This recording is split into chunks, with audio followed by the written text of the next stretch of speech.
sont là à la disposition de tout le monde. Toffler, qui est un grand prospectiviste, qui avait écrit Le choc du futur, vient de donner une nouvelle définition de l'analphabétisme.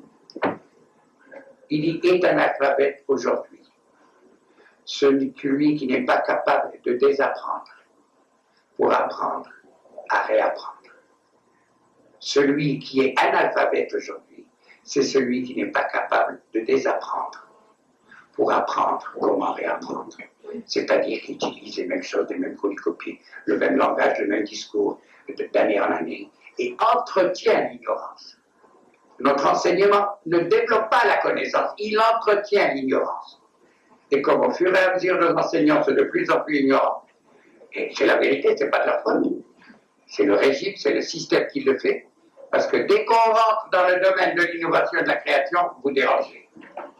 Et alors, ils s'en vont, ils sont au Canada, ils sont à Polytechnique, ils sont ailleurs, parce que le sous-développement, c'est ce qui rejette la compétence.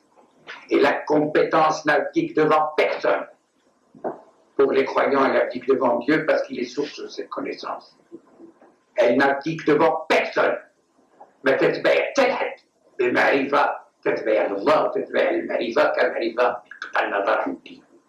si vous n'avez pas ce contexte-là, si vous n'avez pas la sacralisation de la connaissance, mais pas des personnes, النبي صلى الله عليه وسلم ما كانش مقدس بالفعل ديال المقدس، كان مقدس حكايه الوقت اللي كان تيجي الرساله ديالو تيقدمها.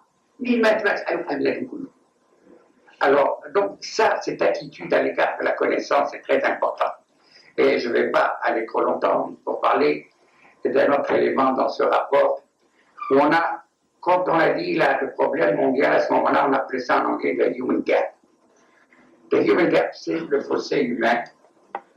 Vous avez une courbe qui fait ça, qui est le développement de la connaissance. Je vous ai dit que tous les 7 ans, on double la connaissance.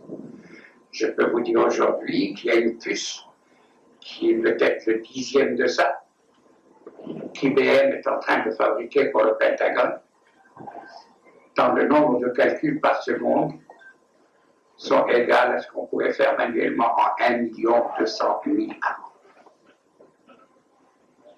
Cette puce pourra entreprendre un nombre de calculs par seconde qu'il vous faudrait, si vous voulez faire avec la main, vivre 1 200 000.